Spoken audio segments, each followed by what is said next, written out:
Ciao a tutti, sono Ernestina della Corte Lucio e benvenuti a una nuova puntata di Ernestina dalla fine del mondo, storie di migrazioni veronesi in America e non solo. Oggi conosceremo una storia nuovamente dalla fine del mondo, ossia l'Argentina, come fu definita dal cardinale Jorge Mario Bergoglio a Piazza San Pietro quando divenne Papa Francesco. Lì, davanti a milioni di persone, disse che i suoi fratelli cardinali sono andati a prenderlo alla fine del mondo. Oggi abbiamo una puntata diversa con un ospite speciale. Non sentirete la classica storia di immigrazione, ma una un po' particolare. A volte si aggiunge un altro motivo a quelli classici di immigrazioni, come per esempio il lavoro, amore o cercare una vita migliore. In altre occasioni si fanno per vocazione. Una vocazione speciale con tanto di empatia, sacrificio, creatività e buona volontà. Una vita simile a quella dei migranti, che devono sempre saper adattarsi a nuovi posti, facendo nuovi rapporti, condividendo saperi e tradizioni. Abbiamo con noi oggi a un prete migrante, Don Giovanni Corso, che ha portato la sua vocazione per il mondo, caratteristica rappresentativa dell'ordine scalabriniana alla quale appartiene. Oggi, residente in Argentina, il padre Corso lavora attivamente nella parrocchia Santuario Madre de los Migrantes. È il direttore del Dipartimento di Migrazioni dell'Arcivescovado di Buenos Aires. Salutiamo a Giovanni Corso. Salve padre, può raccontare ai nostri ascoltatori da dove è originario?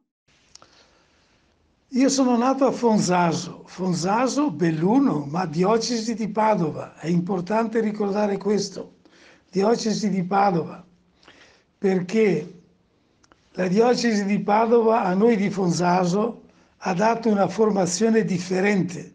Siamo bellunesi, ma con una maniera di pensare differente. E Fonzaso, la terra di tanti migranti, la terra dove il lunedì mattina suonava le campane e alle 7 del mattino il parroco diceva la messa e salutava chi partiva per tanti paesi del mondo. La realtà migratoria di questa terra di Fonzaso è una realtà vissuta con tanta sofferenza, ma credo pure con tanta generosità. Il migrante fonzasino nel mondo è stato un uomo che ha saputo tenere su la sua famiglia e portare avanti le cose del suo cuore in una maniera speciale. Io ricordo il mio zio che ho visitato in Uruguay, il mio zio Luigi, e quando l'ho visto dopo tanti anni mi ha abbracciato, siamo entrati in casa e mi ha mostrato la Madonna della Scoletta. Vedi, qui c'è la nostra Madonna. E questo mio zio, che era partito con niente, c'aveva terra, c'aveva il suo trattore, era contento con la sua sposa, con la sua signora, con mia zia e con i figli. Nato a Fonzaso, provincia di Belluno, però diocesi di Padova. Ricorda qualcosa del suo paese, penso all'indirizzo della casa dove è nato o anche qualche aneddoto? Beh, se ricordo qualcosa del mio paese, è chiaro, il paese è nel cuore, come diceva un mio amico calabrese. Se ci si butta giù nel letto per dormire e quando si chiudono gli occhi ci si trova nel paesello dove si è nati. Le radici sono eterne. Via Primiero, via Suic, la vecchia via Suic, via Primiero. E è chiaro, in questa via Suic era piena di bambini, di giovani. Adesso ormai, quando vado a Fonzaso, io dico, c'è un ambiente un po' funereo.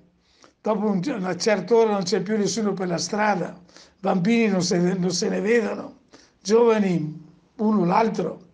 Praticamente i nostri paesi, le nostre contrade erano piene di gioventù e si viveva la gioia della convivenza.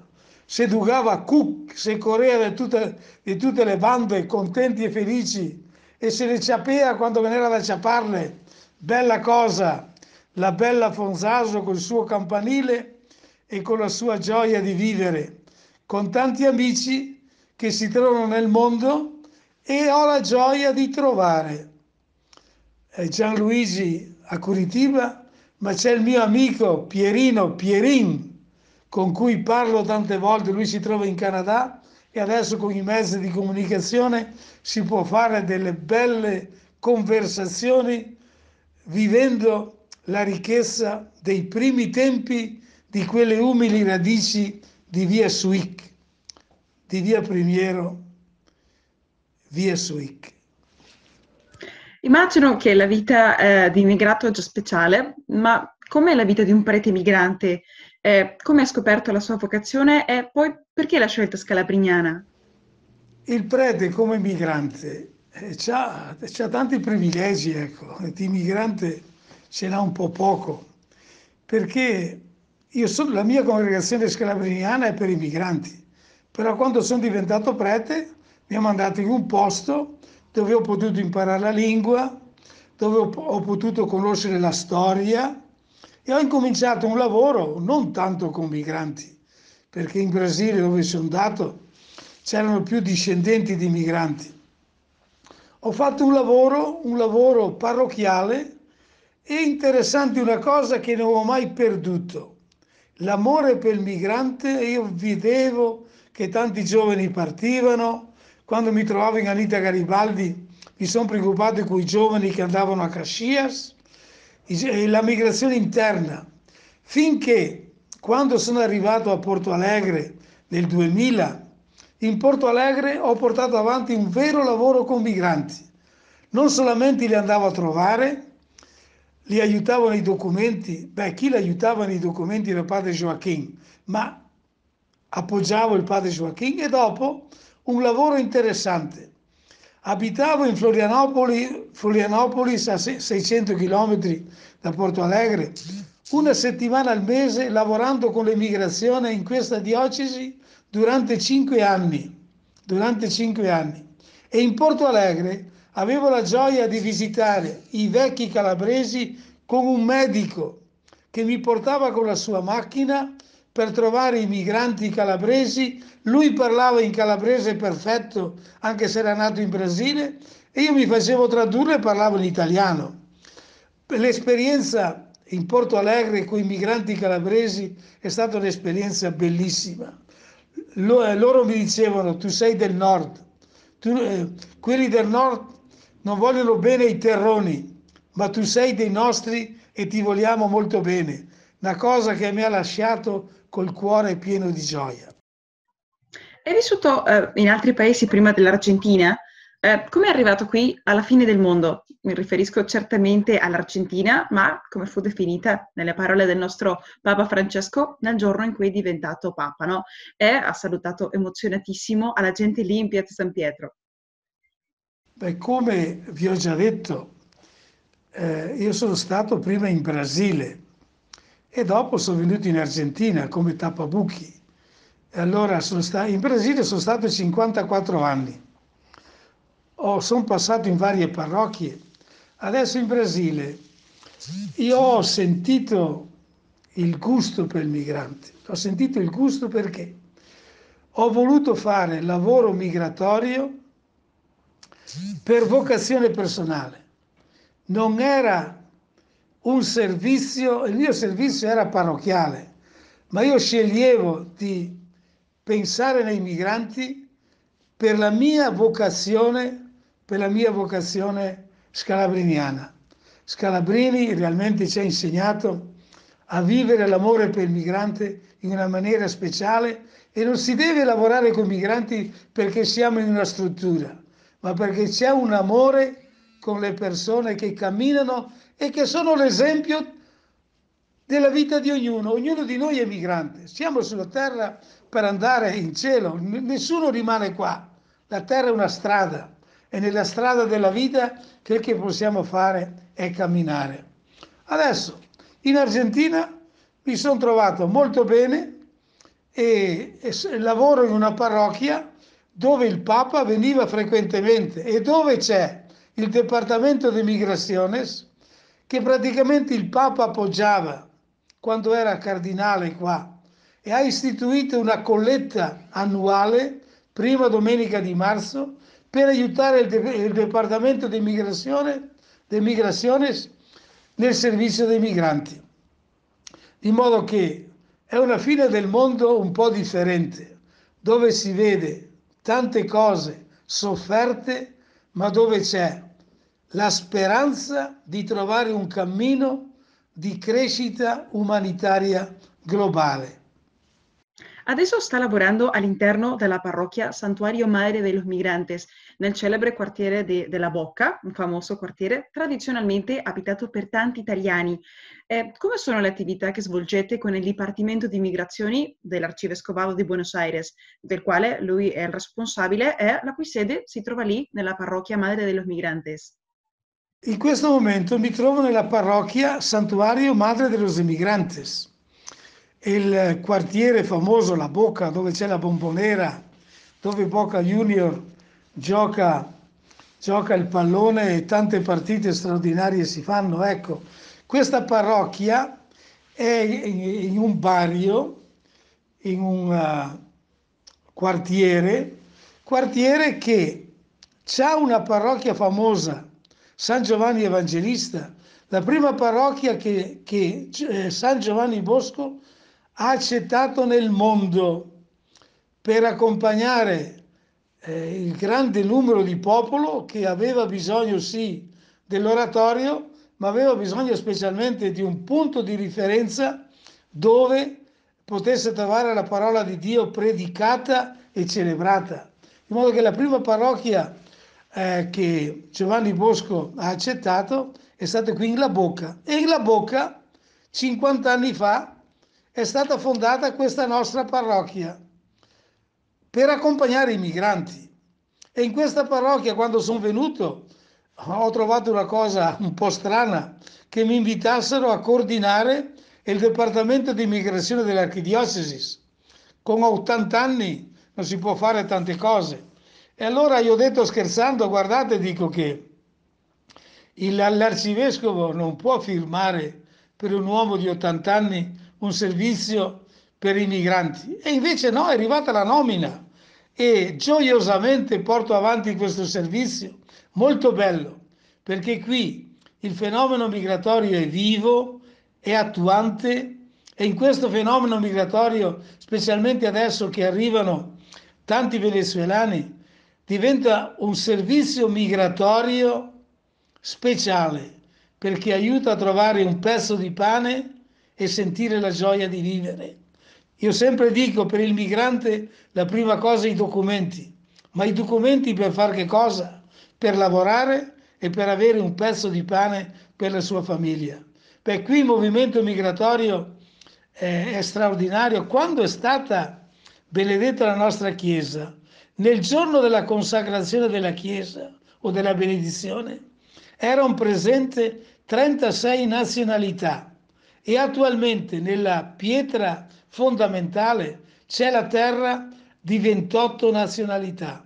È molto importante vedere come noi scalabriniani portiamo avanti il servizio migratorio, servizio di Chiesa, ma che noi come congregazione dobbiamo far sentire a tutta la comunità cristiana, perché accogliere il migrante è responsabilità di tutti.